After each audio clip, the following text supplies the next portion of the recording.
10 seconds, 5 seconds. Start. Friends, I deem it an honor and a privilege to participate in this happy function. When I was approached for my consent to participate in this function, I readily agreed because it has always been a pleasant experience for me to meet young men and women engaged in the pursuit of knowledge and discovery. So I feel grateful to you for giving me this opportunity to spend some time in your midst. At the outset, let me wish you all a purposeful and happy life in the service of the country.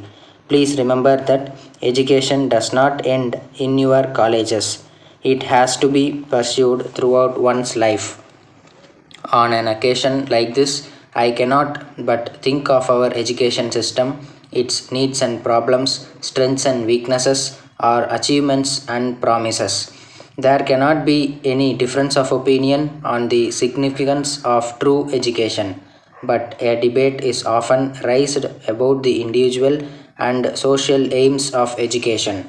I must be remembered, however, that the relationship between the individual and the society is really mutual and complementary. In certain situations, greater emphasis has necessarily to be laid on the social purposes of education. Education has to be used as an instrument of social change. This is all the more necessary in developing country like ours. The tasks which have set before ourselves are as formidable as they are noble. We want to raise the standard of living of the teeming millions of our people. We want to assure a minimum income to each family or at least to each planned family. We want to create a new social order based on justice, equality, freedom, and dignity of the individual. We want to adopt modern science and technology and side by side develop a sense of social responsibility. It is the minimum needed for an honorable national existence. In implementing it, we can have no greater ally than education, which is the most powerful instrument of national development. What we need most urgently at the present time is revolution in education. The large scale reconstruction of national life, which we envisage, can be accomplished only with the help of an intelligent of adequate size and competence. Its size is important if an impact is to be made on the people as a whole. Its competence is of greater significance, especially than the modern world. But most important of all is its close affinity with the masses of the people.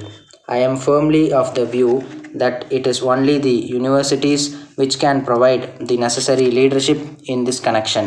Once they provided the right type of leadership, which they can, I am sure that all difficulties facing the country will vanish like darkness at sunrise.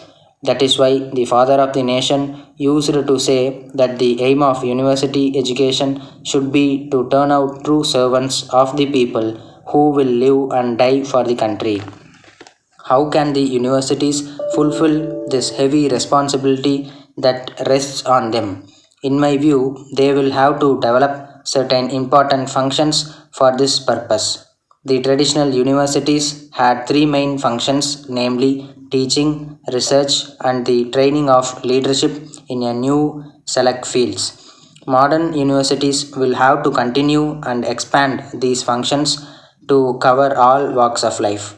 They should also include service to the community and adult education in their program. This is very important in all developing countries. From this point of view, our universities have a long and difficult journey ahead. They have to widen their scope to cover several new fields.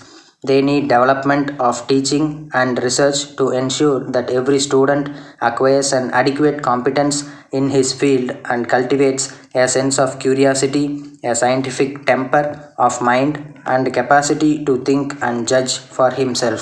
These steps are no doubt essential and important, but not enough. All university students, irrespective of their fields of study, should be given basic training in citizenship. It should include a study of freedom struggle and the important provisions enriched in the Constitution. Students should be increasingly involved in activities of social and national service. The idea of social service should be an integral part of secondary and higher education.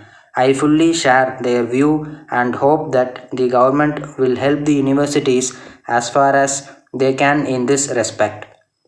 I visualize the establishment of strong extension departments in universities to look after such programs of community, contact, and social or national service.